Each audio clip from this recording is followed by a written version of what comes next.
Hi, everyone. It's Stephanie with the patient story back again for the second portion of our interview with Stephen. Stephen, thank you so much. You just got done detailing a lot that happened in less than half an hour, so I appreciate that. And now we're talking about treatment decisions. You know, you finally got the information. So stage 4 non-small lung cell cancer, ALK positive, I guess is the right way to say it. Yeah, ALK or ALK, either. And at that point, first of all, how did you know? Did you have any options for getting a second opinion, or even trying for a different doctor, or did you like that first oncologist? So I will say that I did not advocate for myself in the beginning, and the reason being is because I have always thought, I've always, I guess, fallen into the mindset that doctors are the smartest. Doctors know everything, and you just listen to what doctors say. And I am so grateful for all of the amazing doctors that we have in this country. And what I will follow up with that is, it is always a good idea to get a second opinion. Even if you don't think you need one, it's always a good idea just to get someone else's advice.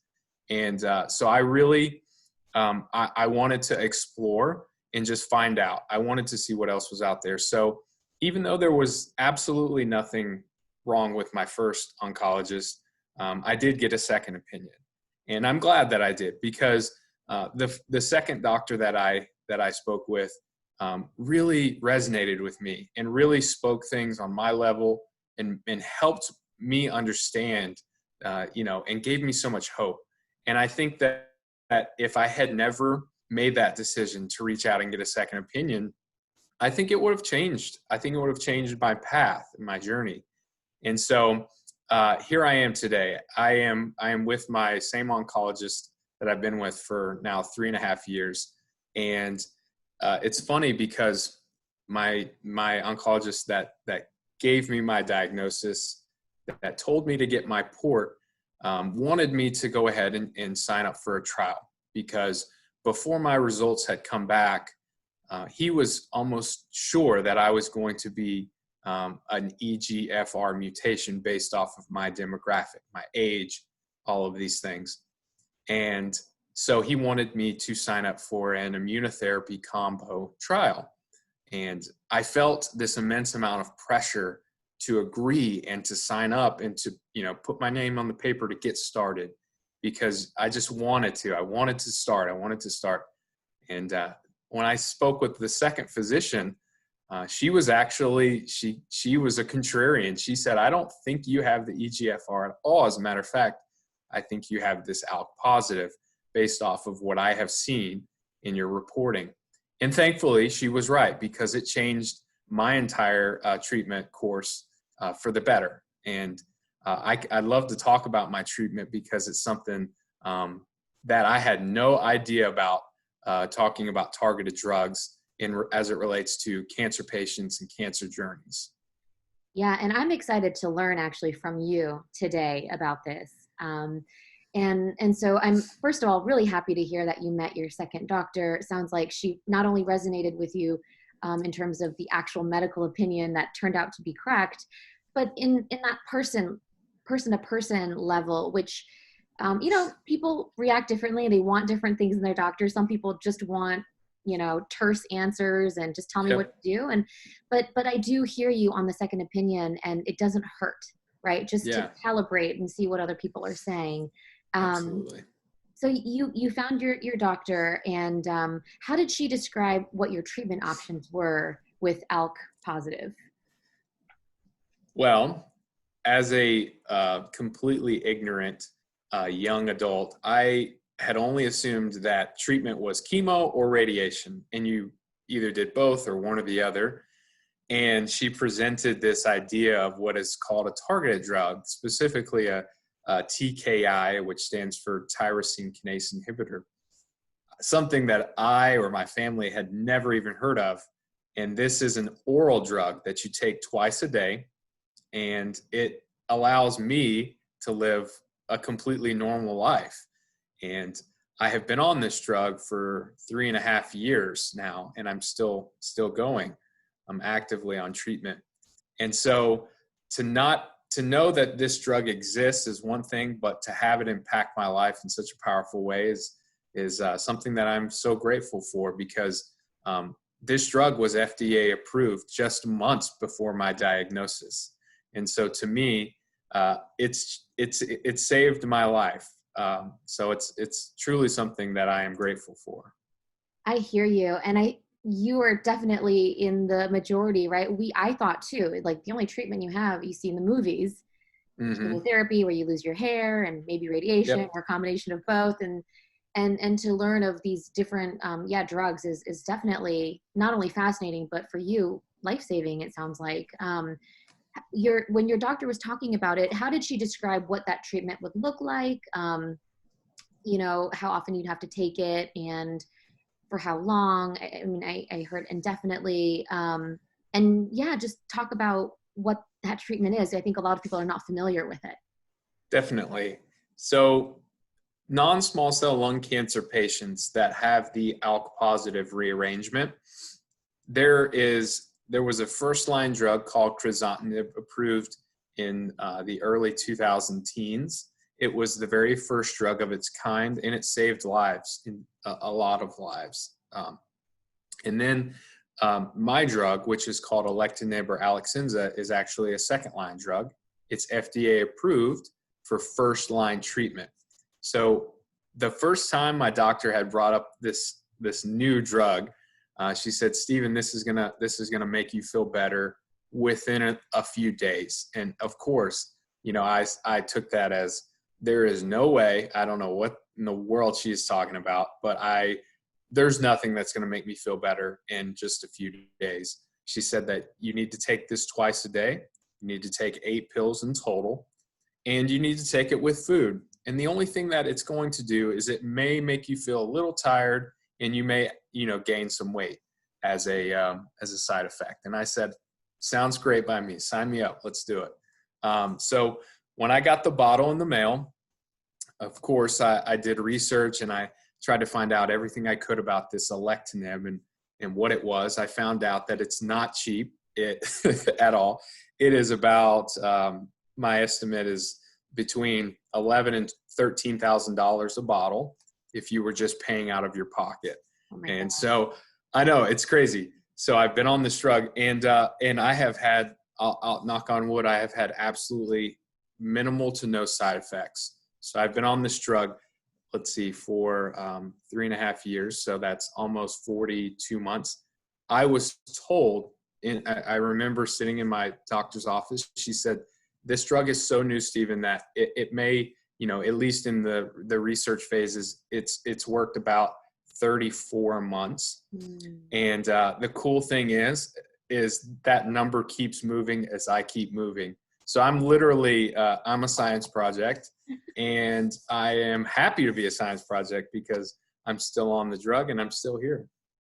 Wow. I can't get over that. Wish I could I'm giving you a virtual hug right now. That's So right. yeah, and so and on top of it, for the day-to-day quality of life, situation, you're saying really not, the side effects aren't there. It's not like, I mean, there is some fatigue, maybe a little bit of that weight gain she talked about, but Hmm. for the most part, really not interfering with your life. Not at all. And thankfully, I would say that I'm probably very lucky in that regard, because I do know some other patients on the medication that do not, take it as well and have to take a smaller dose. But for me, I have had no issues. Now, I will say, it is a little toxic to the liver. And so I have to get my liver tested every 3 months, give or take. And I do have to minimize my alcohol. So, which is probably a good thing anyways.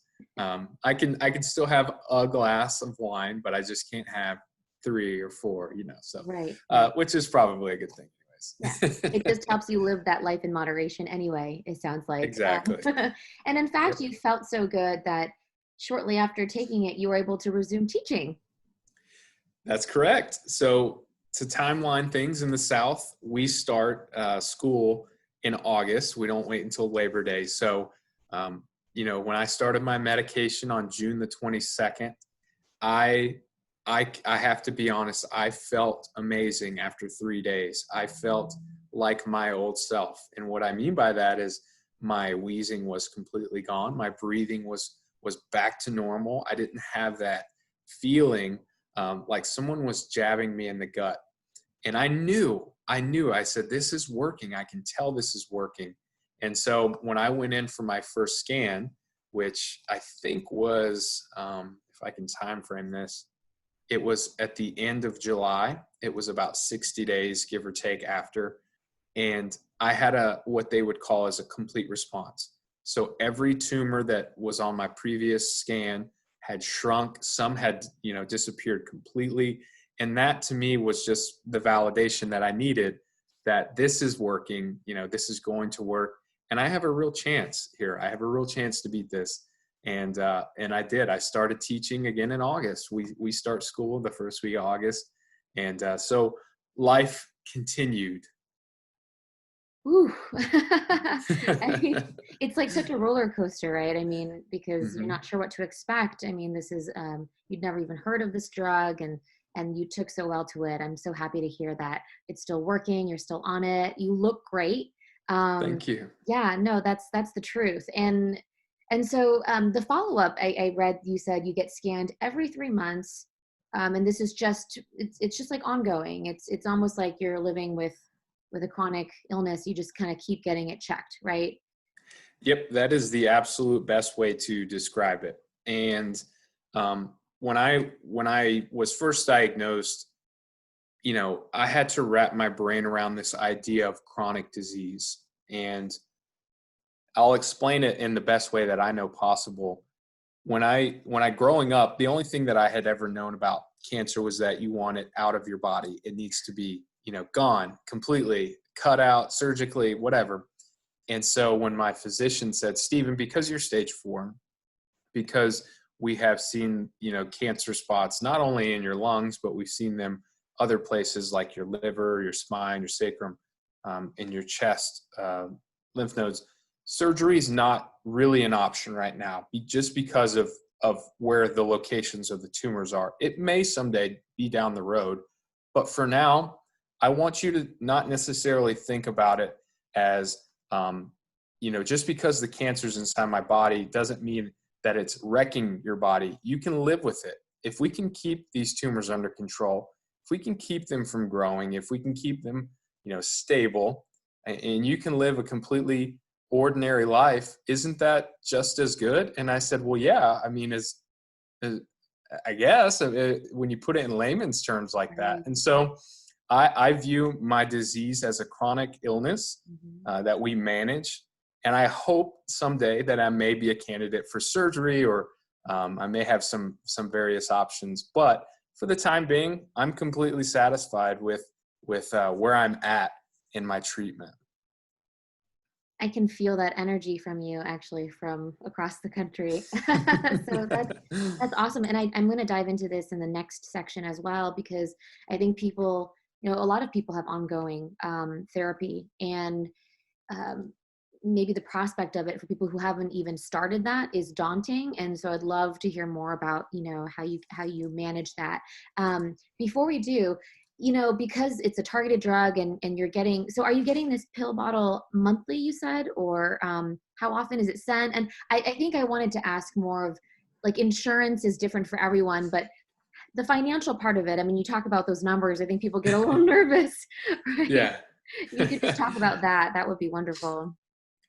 Yes, definitely. I will be the first one to admit, being a teacher, we have great insurance, and that's part of the deal. So I am very, very blessed in that regard. I have a max out of pocket, which I meet every year. I typically hit my deductible in January, depending on when my first visit is. But thankfully, all of my testing was covered. The only thing that I can remember that was not covered upfront and right away was the foundation biomarker testing. And I think that was simply because my insurance provider hadn't had a negotiated agreement, because we're talking about, new innovative testing that can dictate the long-term survival of patients that isn't necessarily set up yet. And so we're still learning about all this genomic sequencing and things. So thankfully, my insurance provider did end up covering that, because that was very expensive. But I have a very small copay that I think it's just a few dollars for my pills, and it comes every month. I get a call from my Vanderbilt Ingram Specialty Pharmacy, and they ask me how I'm doing and if I'm ready for my new bottle of pills. Awesome. Thanks for detailing that. Any last thing before we move on to the next section about this targeted therapy in general that you think people should be aware of? Yeah, I think if I can just talk about a little bit about treatments in general, in lung cancer specifically, there have been more advances in the last 5 years than there were in the last 50 years. And that is so amazing to me. Anytime I can talk about treatment options as it relates to lung cancer in general, or just cancer treatments in general, it's so encouraging. There's so much hope. There is so much to be hopeful for. And to think that if I were just diagnosed 6 or 7 months before, I may or may not have gotten the same drug that I have gotten since. It just makes me even more grateful. And so for newly diagnosed patients, whether you're lung cancer, or other various cancers, just take all the old numbers and throw them out. All right. All the new numbers aren't reflective yet of what these new treatments, specifically things like targeted drugs, immunotherapies, are really doing. Perfect. And that's a perfect segue into our next section too, about all the topics I think that are so important for people of all different, cancers and diseases and just backgrounds to hear. So thank you so much, Stephen. Hang tight, and we're going to switch on to the last video.